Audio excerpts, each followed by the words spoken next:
कौन से देव पूज्य हैं? वर्तमान में इस बात की बहुत ऊहापोह है। हम किसको पूजें, किसको ना पूजें? ध्यान रखिए, सभी पूज्य नहीं होते।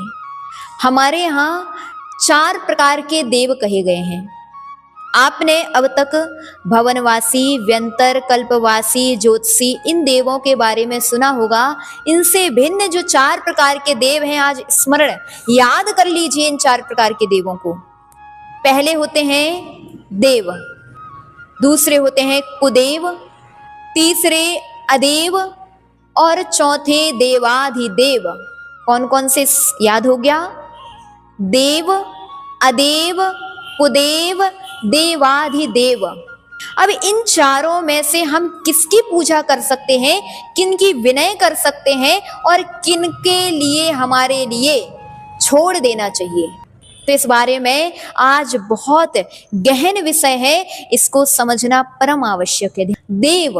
देव वह होते हैं जो 4 निकाय के होते हैं, चाहे वो कल्पवासी हो, व्यंतर हो, भवनवासी हो अथवा ज्योतिष हो।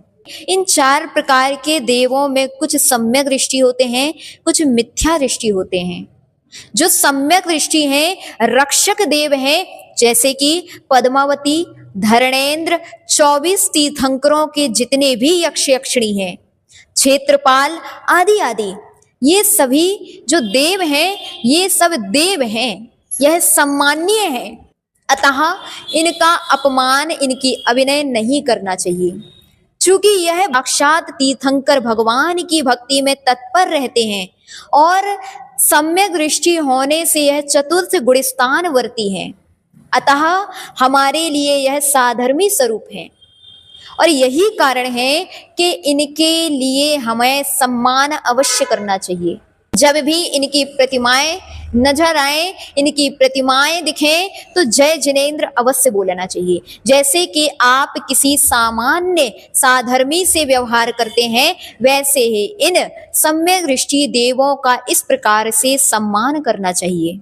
इसके अलावा आप देखते हैं पंच कल्याणक विधान आदि कार्यक्रमों में इन सम्यक दृष्टि देवों का आवाहन किया जाता है। चाहे वो 13 पंथ के व्यक्ति अथवा पंडित हो, चाहे 20 पंथ के व्यक्ति अथवा पंडित हो, सभी इनके लिए अर्घ्य समर्पित करते हैं। इसमें कोई गलत नहीं है, क्योंकि जब आप किसी सामान्य मंत्री, उपमंत्री, प्रधानमंत्री, विधायक आदि को कार्यक्रमों में बुला करके उनके लिए शॉल भेंट कर सकते हैं, उनके लिए श्रीफल भेंट कर सकते हैं, इस प्रकार से सम्मान कर सकते हैं, तो क्या उन सम्यक दृष्टि देव जो हमारे जिन शासन की रक्षा कर रहे हैं, उनका सम्मान नहीं कर सकते?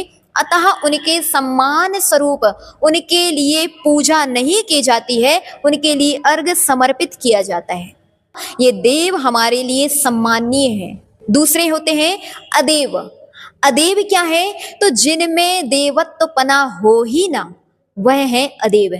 आज वर्तमान में पेड़ों की पूजा हो रही है, आज बटैयों की पूजा हो रही है, उन तुलसी की पूजा हो रही है, पीपल की पूजा हो रही है, आदि आदि प्रकार से गोबर की पूजा हो रही है। ध्यान रखना, इनमें पूज्यता हो ही नहीं सकती। एक इंद्री कभी पूज्य होता ही नहीं है, क्योंकि उसमें ना तो पूज्यपना है, ना ही उसमें किसी प्रकार के पूज्य जैसे गुण हैं। आज जो इस प्रकार की क्रियाएं चल रही हैं, यह सब मूढ़ता के अंतर्गत आ रही हैं। इस प्रकार की पूजन करना मिथ्यात्व के आश्रव में निमित्त है।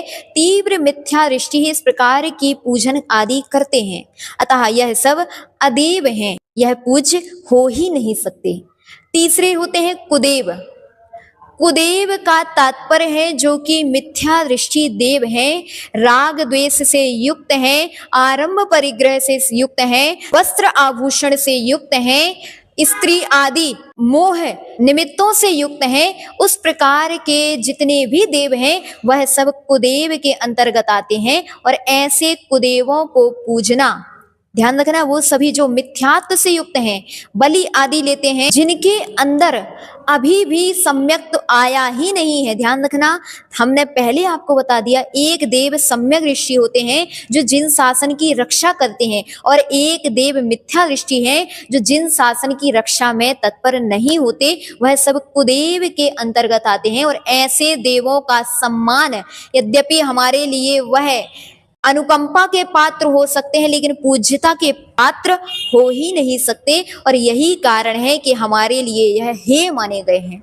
चौथे माने गए हैं देवाधिदेव, और देवाधिदेव का तात्पर्य ही है जिनमें देवाधिदेव पना निहित हो, जो वीतरागी हो, सर्वज्ञ हो, हितोपदेशी हो, जो आरंभ परिग्रह से रहित हैं, जो 18 दोषों से रहित हैं, जिन्होंने वह 4 घातिया कर्म अथवा अष्ट कर्मों को नष्ट कर दिया है, ऐसे अरिहंत और सिद्ध परमेशी हमारे देवाधिदेव माने गए हैं। और इनकी पूजा तो साक्षात देव भी करते हैं, 100 इंद्र भी करते हैं। यही कारण है कि ये सभी तीर्थंकर, सामान्य केवली, मूक केवली, अंताकृत केवली आदि समस्त अरिहंत और जितने भी सिद्ध हो चुके वह सभी सिद्ध हमारे लिए पूज्य हैं।